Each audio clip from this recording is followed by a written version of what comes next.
Okay, got a crappy little bit of metal there. Let's turn it up to a wedding ring. What size do you want it? K1/2, quite a normal size.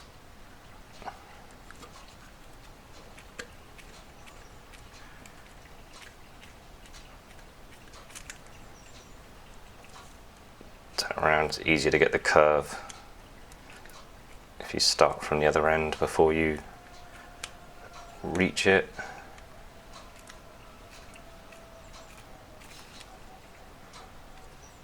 This is well wonky.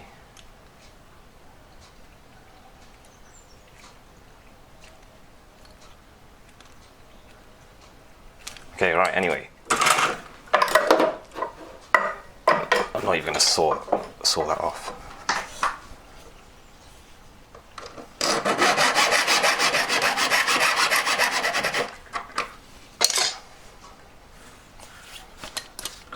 What size did I say? K1/2.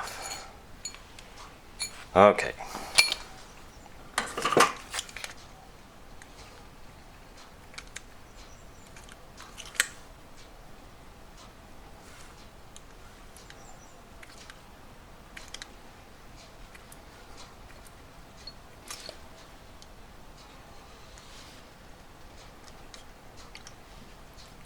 If you get it round at this stage,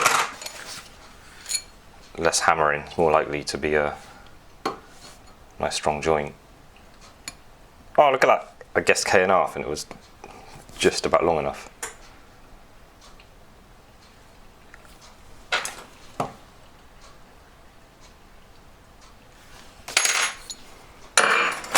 Alright, let's saw that puppy off.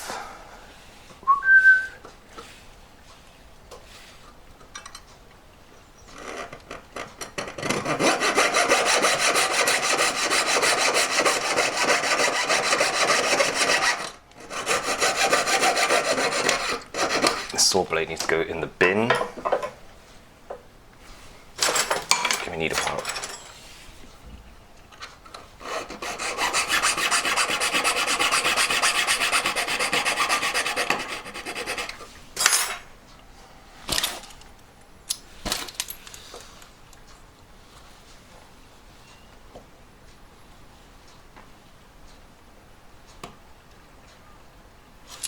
Wedding rings you can cheat getting the size just perfect, because I can make that too big, which I think that is, and then just squash it down in the ring stretcher compression cone thing.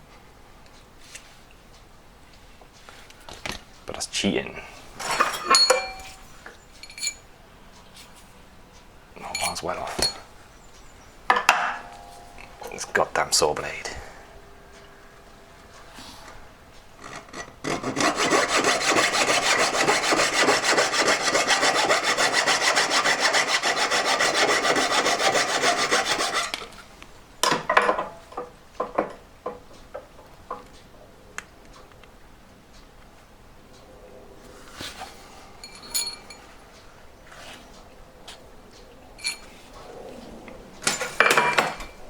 Now if I cut through that once with a nice blade, it should end up K1/2. Give me a fresh one.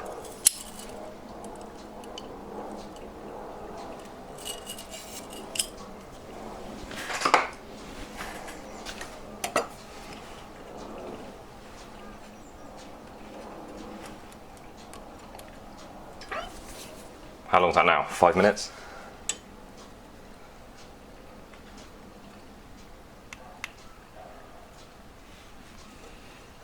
I think you could be able to start with just a pile of little scraps of silver. You should be able to melt them up, mill it out to your desired measurements, have it all soldered up and round, filed back and finished in under an hour. Oh, look at that joint, nice and tight. Just line it up a bit better.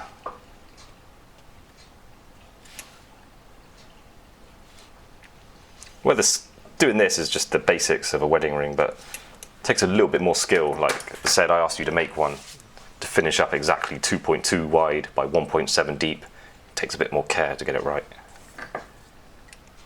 And that's finished as well, so you need to after filing and papering. It needs to be 0.05 of a mil bigger than that measurement, so after polishing it goes down to it. I don't like that, but it'll do. It's only a bit of silver, never mind. Fluxaroonie.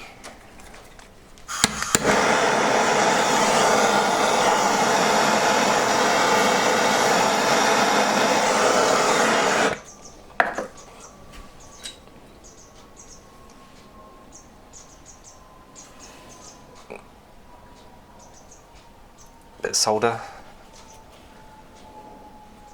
which has vanished. Give me another bit. I'm using this cheap paintbrush and I can't control it. Oh my god, this is a massive bit of solder. No, I'm not putting all that on.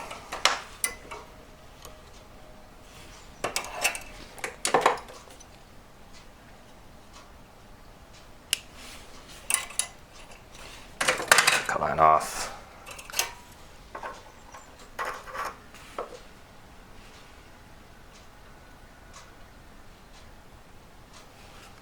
Flux that up.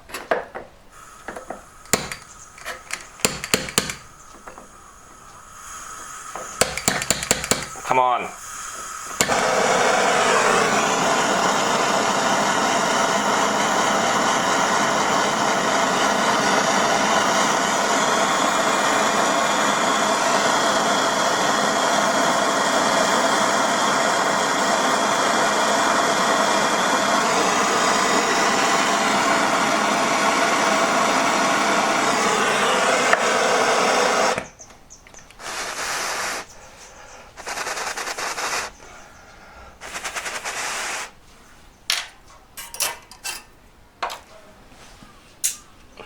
Putting that in the acid.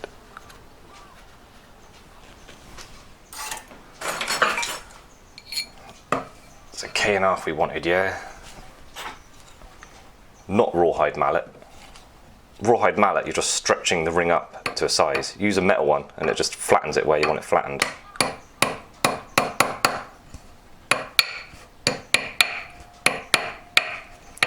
But yes, it does dent the metal a little bit. Oh, look at that. Metal block. This bit of metal is quite wonky. Even tapping the sides sizes it up a bit. This needs to go in the acid, but I'm not doing it. I can't bother with it. Oh, it's a little bit big already.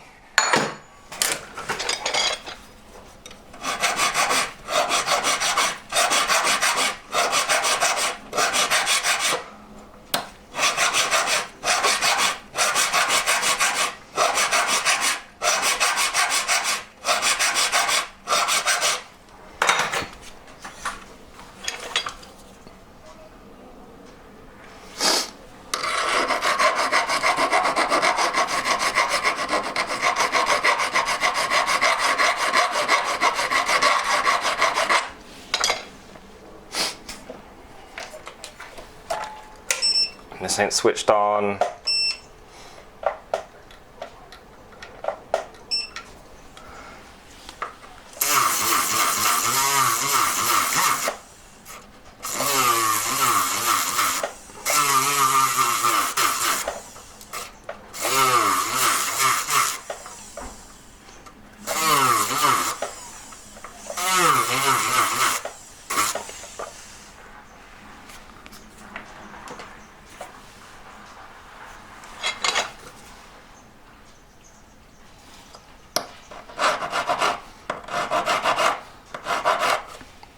When you're soldering, when you're filing over a solder joint, try to only file the solder. Anything else, you're just making the metal thinner where you don't need to. Well, this is flat section, so.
Wow. Time for a new buff stick.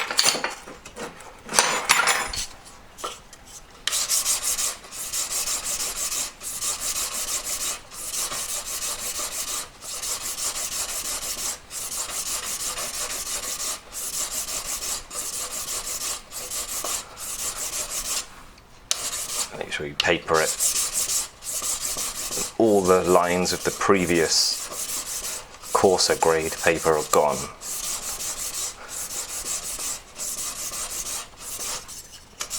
Because if you miss any and then you go to polish it and there's still a line in there, you've got to go all the way back to this stage. So you're wasting time.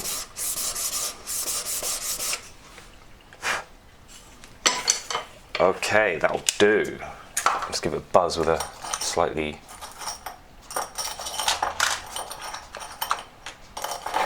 Wow, the thing's gone missing.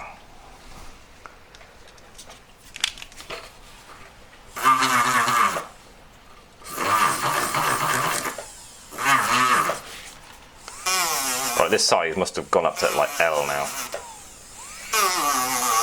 That's what you get for working in a rush. But like I said, if I actually needed this K1/2, before I started filing it, I would have just squashed it down a tiny bit. Unless it was important to keep these really super sharp angles at a really specific measurement, because then you can't round off the corners. So there you go, it's ready for polishing. In white gold, and especially platinum, I go right down to this like 1600 grade paper to really make sure there's no scratches in there. And platinum, there's a lot of work on the polishing motor, so it pays to get everything as smooth as possible before you start polishing. It just makes life easier to get it finished. Also, polishing rounds off corners and edges. But you can do this and get it almost polished and have everything perfectly sharp. Don't know if you can see the light shining off that. That's just a piece of silver. So, stop the clock. Not that I was timing anyway. We've got a size K3/4 ring. Went up a little bit too much. Never mind. Let's measure it.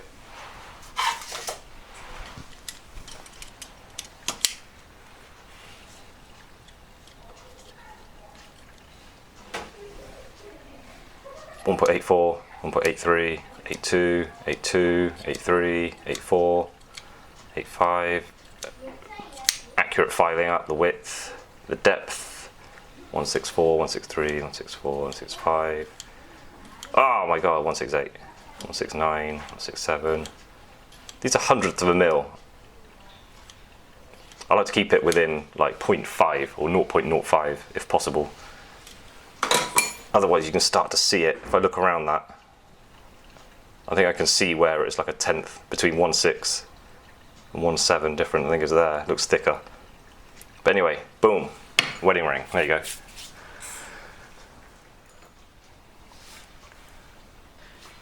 So here it is. Good dimensions, can't see the join. Let me give it a polish, I'll give it a polish quickly.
And here it is, polished, no solder joins, quite good measurements, not my best, but I did make it in a rush, and et voila, a wedding ring. Boom.